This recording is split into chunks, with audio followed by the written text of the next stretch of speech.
Disagreements at work are going to happen from time to time. In this video, I'm going to be going over just a few methods you can use to start diffusing opinion-related disagreements at work. Let's get into it.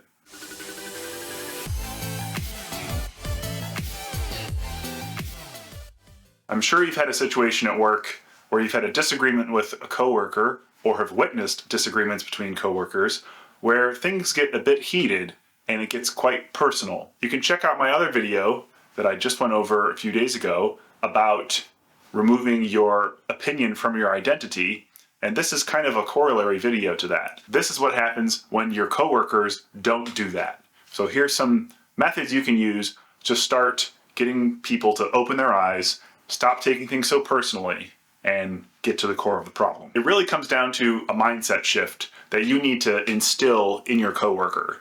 So you need to take the conversation from a why are we doing this?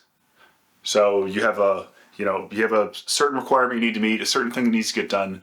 Instead of asking why, because that is going to lead to opinions about why we're doing this, start asking questions that are getting into how we're going to do this. Once you start asking those how questions, then you can start really getting into getting people to open their minds up and take on additional information because they can't take it so personally. So that mindset shift is the core thing that I want to get across here, in that taking it from a why are we doing this to a how will we do this is very likely to naturally reposition the conversation to a more fruitful outcome. And again, this is getting into emotional and social intelligence nuances that most engineers or technical people are completely unaware of. So just having like a baseline level of understanding and awareness for these things is going to put you well ahead of many of your peers, because the bar is really low for engineers when it comes to their social and emotional skills. So if you start seeing someone taking something personally,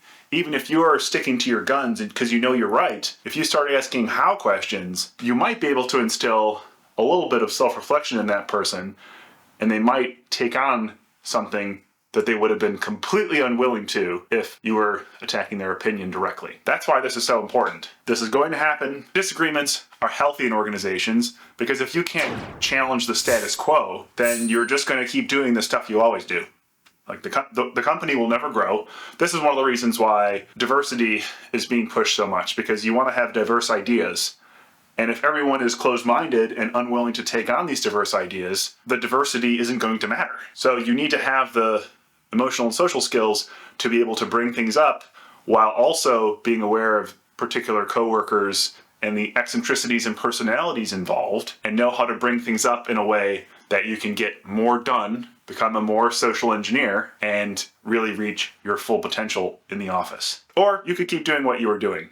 I mean, this is all completely up to you. I'm just trying to give you some ways that you can improve your emotional and social intelligence and get ahead in your professional life. Many of the things here also will help at home, in my opinion, when it comes to trying to get the opinions and identities pulled away from each other. Using a how instead of a why is the crux of what I'm trying to get across here. Do you think I'm on the right path here? I would love your comment below if this has worked for you in the past, or if you have a completely different strategy that you use to overcome disagreements at work. We'll see you next time.